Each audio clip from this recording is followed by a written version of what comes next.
When two elephants fight, the ground suffers. The day Madam Stainless came back home, the whole Salmon Bako International Cargo Airport in Owerri was buzzing. Her gold-lace gown sparked under the lights, and her heels clicked on the shiny floor. She wore a gele so high that people stopped to stare.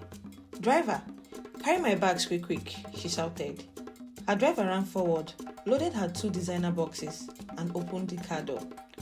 "All road leads to Mbaise," she added, adjusting her diamond necklace. "I want my village people to know that Lagos money has entered the town." As the car sped off, she smiled proudly. Let them see that Stainless has arrived. By evening, word has spread across Mbaise. "Mama Ifeoma, have you heard? Madam Stainless is back from Lagos. She came with everything. Gold shoe, gold bag, even a gold nail." Mama Ifeoma dropped her broom. "Gold nail? So because she's living in Lekki, she thinks she's better than us?" Her friend laughed. She even said she's taking a long vacation.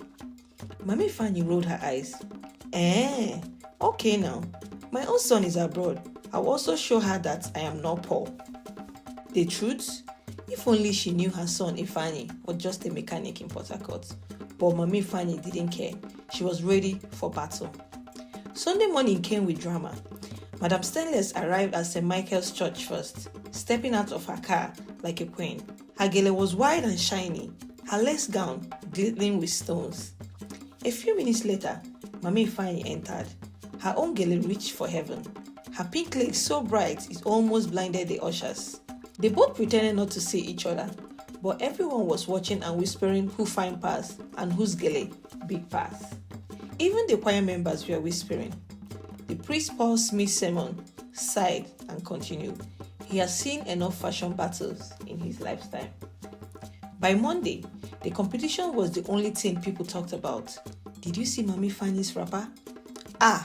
Madam Stainless nearly fell when she saw it." When the gossip reached Madam Stainless, she hissed. "So that woman wants to compete with me? Nonsense. Nkechi, go and tell her class is not by wrapper." When Mama Ifeoma heard it, she laughed loudly. "Tell Stainless that money is not everything. My son is sending me pounds from London." Everyone clapped for her sharp mouth. Nobody dared ask for proof. Wednesday was market day. The air smelled of roasted corn and pepper soup. Madam Stainless came with her driver, wearing dark glasses. Mama Ifeoma came walking proudly with her basket for the shopping day. They met at the tomato seller store. "How much for this full basket?" Madam Stainless asked. 10,000, madam," the seller said. Madam Stainless smiled. "Keep the change." Mama Ifeoma quickly shouted, "Make it 20,000 and add pepper too." The whole market burst into laughter. Madam Stainless forced a smile. "This woman is trying me." Later that week, Madam Stainless decided to visit Mama Ifeoma to confirm their abroad story. She arrived in her car, stepping down with pride. Mama Ifeoma's compound was neat, flowers everywhere, clean veranda, chickens moving about. Madam Stainless, welcome oh," Mama Ifeoma said, smiling sweetly. "Thank you. I just said let me greet my fellow big woman," Stainless replied. Looking around, "Where is your son, the one in abroad?" Mama Ifeoma didn't blink. "He'll be home soon. He's even coming by flight." That's good," Stainless said with a smirk. "We'll see." 2 days later, a small taxi stopped near Mama Ifeoma's gate. A young man jumped down, wearing slippers, faded jeans, and carrying a Ghana must-go bag.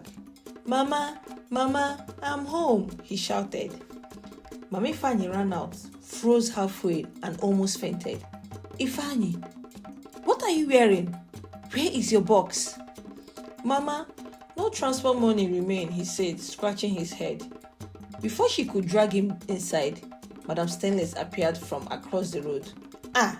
So this is the millionaire from abroad?" she asked, laughing so hard her bangles jiggled. "Mama Ifeoma, this one looks like he just returned from the mechanic workshop." Mama Ifeoma fell on the floor, still in shock. By evening, half the village has gathered in front of her house. Mama Ifeoma tried to talk her way out. "He came through Port Harcourt airport. That's why..." "Mama, stop!" Ifeoma whispered. "I didn't come from any airport. I just came from Port Harcourt." The crowd gasped. Madam Stainless shouted, "So you were forming big woman for us. You don't even have airport dust on your son's slippers." Everyone laughed. Mama Ifeoma wished the ground could open and swallow her as she lay on the floor. But just as Madam Stainless was still laughing, the white car drove into her compound. Two men in black suits came out. "Good afternoon, madam. EFCC here. You are needed in Lagos for questioning about some contracts." Madam Stainless froze. "Eh? Which EFCC? No, it's not me. I'm on vacation." But they already showed her papers. The crowd turned to stare. Mama Ifeoma folded her arms and smiled. "Eh? Even stainless plates, they rust sometimes." The EFCC officer asked her to follow them, and Madam Stainless, now sweating under her makeup, begged, "Please, let me pack a small bag." They shook their head. "Madam, enter motor. We don't have all day." As the car drove off, everyone watched quietly. The village that had been full of laughter suddenly fell silent. That night, the moonlight fell softly over Mbaise. Mama Ifeoma sat outside thinking. She remembered how proud she has been, how she lied just to look rich. A quiet knock came at her gate. It was Madam Stainless, wearing a simple wrapper, no makeup, no gold. They both smiled weakly. "Let's agree, my sister," Mama Ifeoma said softly. "No more competition. Life no be by show."